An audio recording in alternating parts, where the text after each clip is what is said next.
Hello viewers, কেমন আছেন সবাই? আশা করি সবাই অনেক ভালো আছেন। আজ আমি আপনাদের সামনে যে বিষয়টি তুলে ধরবো সেটি হচ্ছে মোশন গ্রাফিক্স।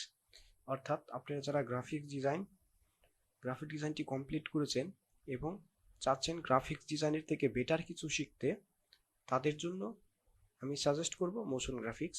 অর্থাৎ আপনারা মোশন গ্রাফিক্স শিখতে পারেন। তো আমি দেখাবো কিভাবে আপনারা মোশন গ্রাফিক্স শিখতে পারেন। অর্থাৎ যারা মোশন গ্রাফিক্স সম্পর্কে কোনো ধারণা নেই, যারা কিচ্ছু জানেন না, তারাও এই ভিডিওটি দেখলে আপনারা বুঝতে পারবেন মোশন গ্রাফিক্স কি এবং মোশন গ্রাফিক্স কিভাবে শিখতে হয়। আমি আপনাদের মোশন গ্রাফিক্সের এ টু জেড দেখাবো। আমি আমার টিউটোরিয়ালগুলো সিরিয়াল বাই সিরিয়াল দেওয়ার চেষ্টা করব আপনারা সেই টিউটোরিয়ালগুলো সিরিয়াল বাই সিরিয়াল দেখার চেষ্টা করবেন। তাহলে এটা আপনাদের জন্য অনেক হেল্পফুল হবে। তো চলুন আমরা আফটার ইফেক্ট ওপেন করে নিই। আফটার ইফেক্ট ওপেন করে নিচ্ছি। এটি হচ্ছে আফটার ইফেক্টের ইন্টারফেস। এখানে আছে new project, open project, home. আমরা নিউ প্রজেক্টে ক্লিক করে একটা প্রজেক্ট দিতে পারি, অথবা এটাকে আমরা কেটেও দিতে পারি। এটা আপনাদের একান্ত ব্যক্তিগত ব্যাপার। তো আমি এখান থেকে এটা কেটে দিচ্ছি। তো এই হচ্ছে আফটার ইফেক্টের ইন্টারফেস। এটি হচ্ছে এই যে file, edit, composition, layer, effect, animation, view, window, help, এগুলো যে দেখতে পাচ্ছেন এগুলো হচ্ছে menu bar. Home, home icon, selection tool, hand tool, এগুলো যে দেখতে পাচ্ছেন এগুলো হচ্ছে টুল বার। এটি হচ্ছে প্রজেক্ট প্যানেল। এটি হচ্ছে প্রজেক্ট প্যানেল, অর্থাৎ আমরা যখন কোনো প্রজেক্ট এখানে ইনপুট করব তখন সেই প্রজেক্টটি এখানে এসে জমা থাকবে, এটাকে বলে প্রজেক্ট প্যানেল। এটি হচ্ছে লেয়ার প্যানেল। এটি হচ্ছে টাইম লাইন, অর্থাৎ এখানে আমরা ফ্রেম বাই ফ্রেম কাজ করব।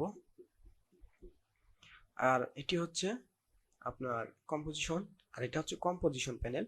আর এগুলো হচ্ছে কম্পোজিশনের সাইজ, অর্থাৎ এগুলার স্ক্রিন দেখতে কেমন হবে সেগুলা।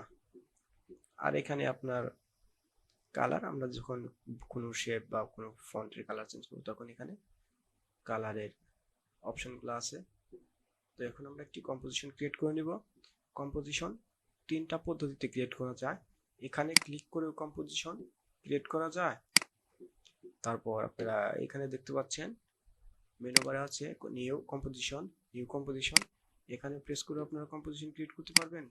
আবার এখানে যে শর্টকাট আছে কন্ট্রোল এন প্রেস করেও আপনারা কম্পোজিশন ক্রিয়েট করতে পারবেন। তো আমি একটি কম্পোজিশন ক্রিয়েট করে নিচ্ছি। তো এখানে কম্পোজিশনে কিছু দেখার বিষয় আছে। এটা হচ্ছে কম্পোজিশনের নেম, অর্থাৎ আপনি কম্পোজিশনটির নাম কি রাখতে চাচ্ছেন এখানে সেটি টাইপ করবেন। এটি হচ্ছে প্রিসেট, এখানে কাস্টমই থাকবে, অর্থাৎ এখানে বিভিন্ন মুড আছে। আমরা কাস্টমে কাজ করব। এখানে উইড, অর্থাৎ আপনার ভিডিওটির হাইট উইড কত হবে সেটা।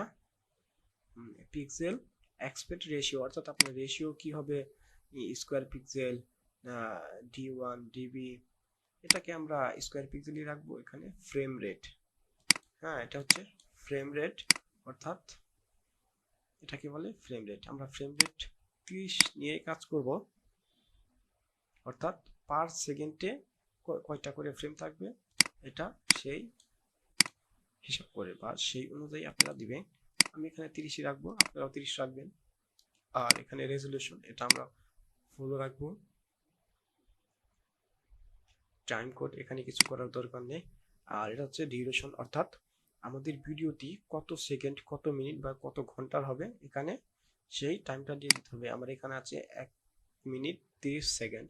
তো আমি এখানে 1 মিনিট রাখবো না, আমি এখানে শুধু 30 সেকেন্ড রাখবো। তো 30 সেকেন্ড। আর এটি হচ্ছে কম্পোজিশনের কালার, অর্থাৎ আপনারা কম্পোজিশন কোন কালারে রাখবেন ঠিক আছে সেটা আমি রেড করে দিলাম। রেড কম্পোজিশন, একটি কম্পোজিশন ক্রিয়েট হয়ে গেছে। তো আপনি যদি চান যে কম্পোজিশন ক্রিয়েট করার পর আপনি এটা কালার চেঞ্জ করবেন তাহলেও করতে পারবেন। এখানে কম্পোজিশন সেটিংসে যাওয়ার পর এখান থেকে যদি আপনারা হাইট ওয়েট চেঞ্জ করতে চান সেটিও করতে পারবেন। মূলত এই কম্পোজিশনটাকে আবার আপনারা এডিট করতে পারবেন। তো আমি কম্পোজিশনে কালার ব্ল্যাক করে দিচ্ছি, এই দেখুন ব্ল্যাক হয়ে গেছে। এবার ওকে।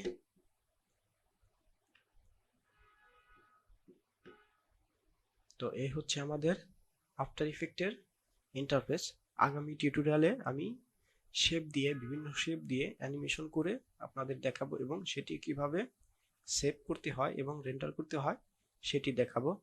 সো এই ভিডিওটি যদি আপনাদের কোনো উপকারে আসে অথবা ভিডিওটি যদি ভালো লাগে, তাহলে অবশ্যই লাইক, কমেন্ট, শেয়ার করবেন এবং সাবস্ক্রাইব করতে ভুলবেন না।